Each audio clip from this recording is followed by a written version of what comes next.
were to be used for the purpose of holding a strike ballot. And I was utterly wrong about that. I wasn't alone. There were many leaders of the regional miners' union, the parts of the NUM, who made exactly the same assumption.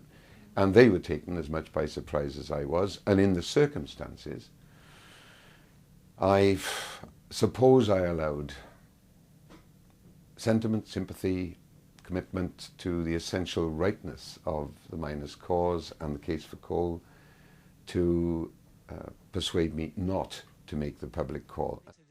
The strike began on Monday the 12th of March, 1984, with about half of the country's pits being stopped. But it was the tactic of using flying pickets that really alarmed the government.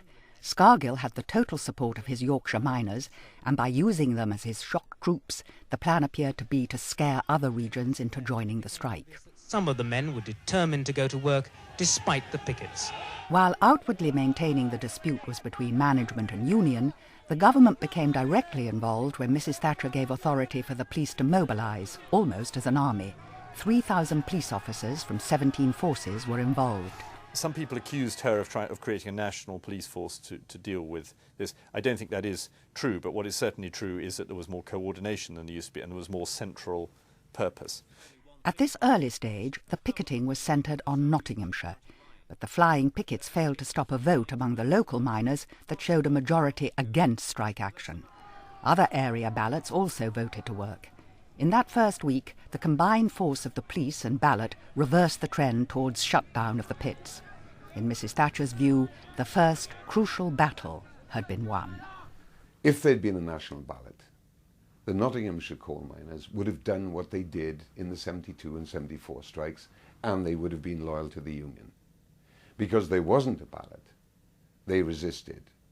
And Arthur Scargill organised the flying pickets to try and stop men going into work. In those circumstances, even if people sympathised with the cause, they said, nobody's going to tell me what to do, I'm going to work.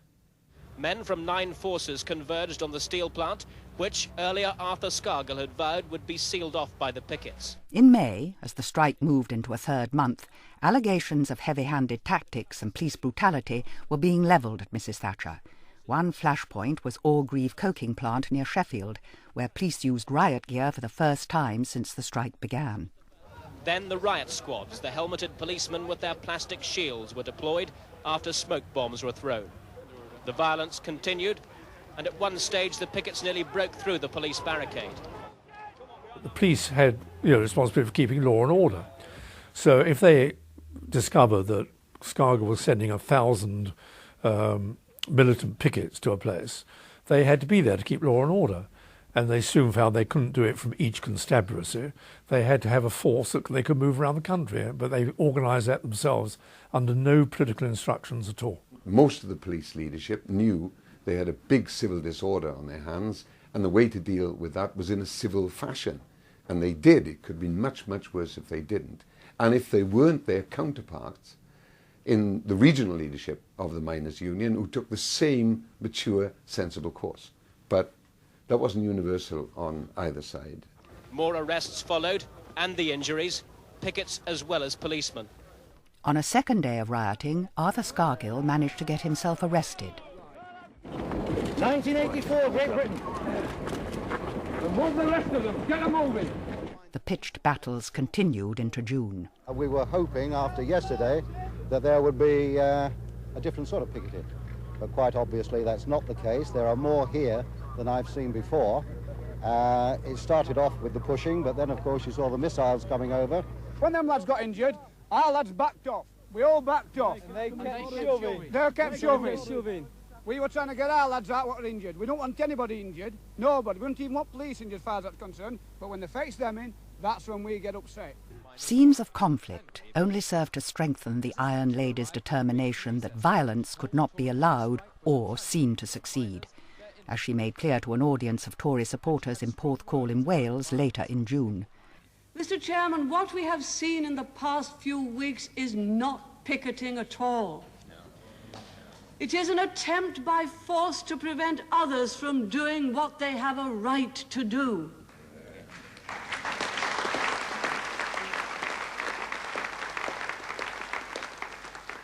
It is intimidation. It is unlawful assembly. Our duty demands and the national interest requires that we see that violence does not pay and is seen not to pay. Yeah. But the strike and violence dragged on through the summer, and all attempts at negotiation failed. Arrests had been made and convictions secured, but despite the new powers contained in Mrs. Thatcher's union reforms, the Coal Board didn't try to get injunctions against the NUM and sequester their funds. Energy Secretary Peter Walker didn't believe it would help end the dispute. I tell you exactly what would happen. You'd say, you've done this wrong picketing here, we're under the bill, we're going to sequester your union funds. And then every union in the country, the railwaymen, the Transport General Workers Union would say, you know, this is Tory trade union legislation fight, it's not a coal mine dispute any longer. And we're against Tory trade union legislation. And so, in my view, it wouldn't have had, you know, the immediate desired result. As the strike continued into autumn, a threat of strike action by the pit deputies union NACODS set alarm bells ringing in government. They're the people who do the managerial work in the mines, and very responsible and good union. And they were threatening to join in the strike. And it was important they didn't, because they were the people that stopped a lot of the pits being flooded. And all the pits would have been flooded immediately if it wasn't for NACODS continuing the administration. The Coal Board had threatened to withhold pay from NACODS members who refused to cross picket lines. The subsequent threat of strike action by the union in turn threatened a total shutdown of the pits, including those that had remained working. The government, including the Prime Minister, chose to distance itself from the Coal Board boss, Ian McGregor. Are you disappointed, Mr McGregor? That, I'm always disappointed that our good people are kept out on strike under what's artificial conditions. I think there was friction between Ian McGregor and NACODS. And I met with them, I spent hours with them talking to them, and they asked for certain things to be looked at in looking at pit closures. And I agreed with that. I agreed, you know, that things and how it should be examined. And had they joined in the strike, it would have been very bad because, for example, the Nottinghamshire mines couldn't have continued working if NACODS in Nottinghamshire had gone on strike. And so it was very important they didn't come in and support the strike, and they didn't.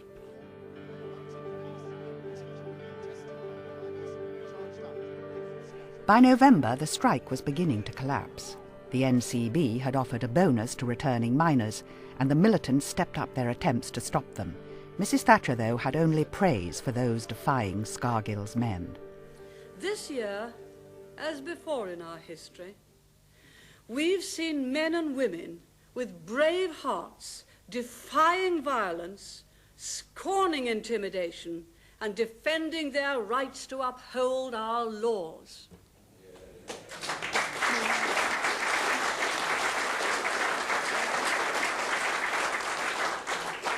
By their action, we have seen a new birth of leadership in Britain. Mrs. Thatcher was more confident of her position than ever. She could scent an impending victory of far more symbolic importance than normally ascribed to an industrial dispute. You talk about the ruthless, manipulating few. Now, will you not negotiate with them ever? I will never negotiate with people who use coercion and violence to achieve their objective. They are the enemies of democracy. They are not interested in the future of democracy. They are trying to kill democracy for their own purposes. With coal production increasing, the government announced at Christmas that there would be no power cuts. And as the new year started, even more miners went back to work. Support for Arthur Scargill was draining away as stories of Russian and Libyan money damaged his dwindling reputation, causing disillusion among other trade unionists and even his own members. When it was reported in the press that a lot of money was coming in from the Soviet Union,